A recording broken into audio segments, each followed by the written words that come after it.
Pour nous, la Somalie tient en un seul plan, en une seule image, comme un leitmotiv.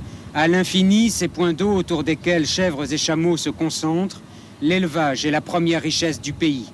Un cheptel de 37 millions de têtes, dont 6 millions de chameaux.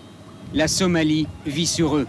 En 1982, les ventes d'animaux ont rapporté 1 milliard de francs. À longueur de désert, ces taches brunes et blanches arrêtées pour un moment sous le soleil brûlant.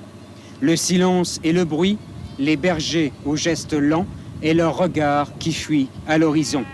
L'espace a rejoint le temps. La Somalie vit au rythme de ses caravanes. Quant à notre caravane, elle s'apprête à quitter Mogadiscio. 2000 km à parcourir pour rejoindre Djibouti, sans poste d'essence, sans point de ravitaillement, sans eau. Les raideurs ont fait le plein. Qu'est-ce qu'on prend comme provision? Comme provision, j'ai juste un tout petit paquet de spaghettis. Dernier entretien devant les caméras de la télévision somalienne. Questions habituelles. D'où êtes-vous parti? Où allez-vous? Quel pays africain avez-vous préféré? Combien de kilomètres? Question moins classique à 1000 shillings. Que pensez-vous de la sédentarisation des nomades? Ce n'est pas forcément une bonne chose. Vous avez perdu. Bonne route quand même. En Somalie, il n'y a pas d'essence, même au marché noir, depuis quelque temps. Il a fallu que notre avant-courrier, Pierre God, fasse des prouesses pour trouver de quoi traverser le pays.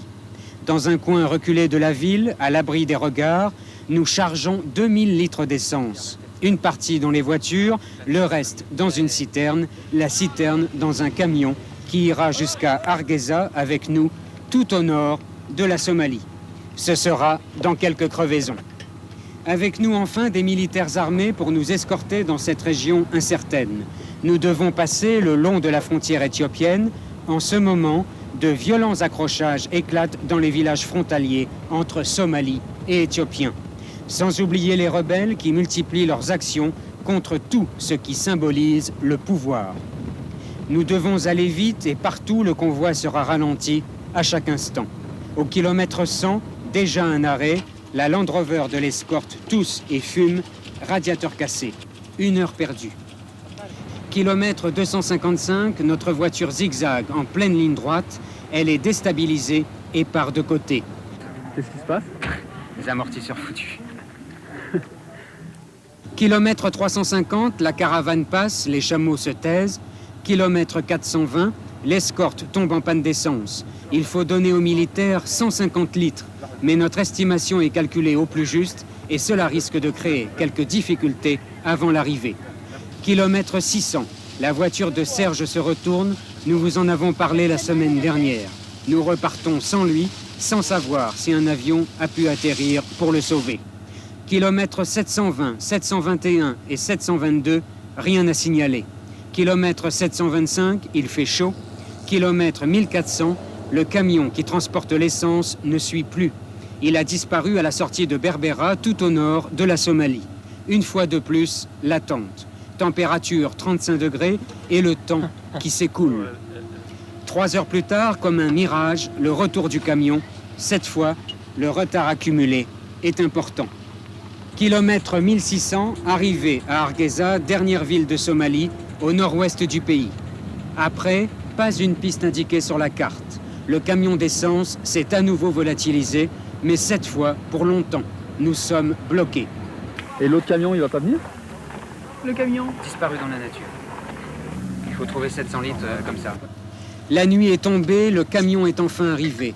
Nous sommes obligés de vérifier si nos 700 litres d'essence sont encore là, car le chauffeur du camion en avait déjà vendu plus de 200 au marché noir.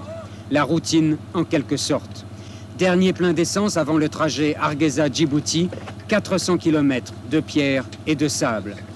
20 minutes après le départ, nouvel arrêt. Alternateur de l'escorte en panne, René et Jean-Pierre reprennent du service. 300 km de sable en plaine et de pierre en montagne, nous traversons les oueds à toute vitesse. Il ne faut surtout pas que les véhicules s'enlisent. C'est une véritable mer de sable que nous devons parcourir.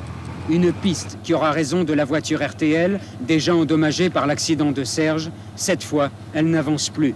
L'arbre de transmission est cassé. Une nouvelle fois, Jean-Pierre et René interviennent pour dépanner le véhicule.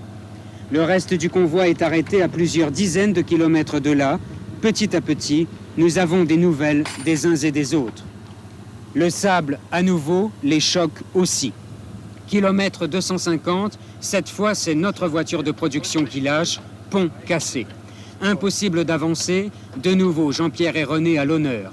La fin du parcours vaut largement le début, de la boue et du sel sur plusieurs kilomètres, voiture bloquée, il a fallu dormir sur place. À 10 kilomètres seulement de la frontière. Tracté ou pas, il faut s'élancer dans la mélasse et surtout ne pas s'enliser. Les voitures passent, celle de Philippe Remaker s'est remorquée par le camion, la nôtre par une Land Rover. Ainsi s'est achevée notre aventure de 2000 km en Somalie.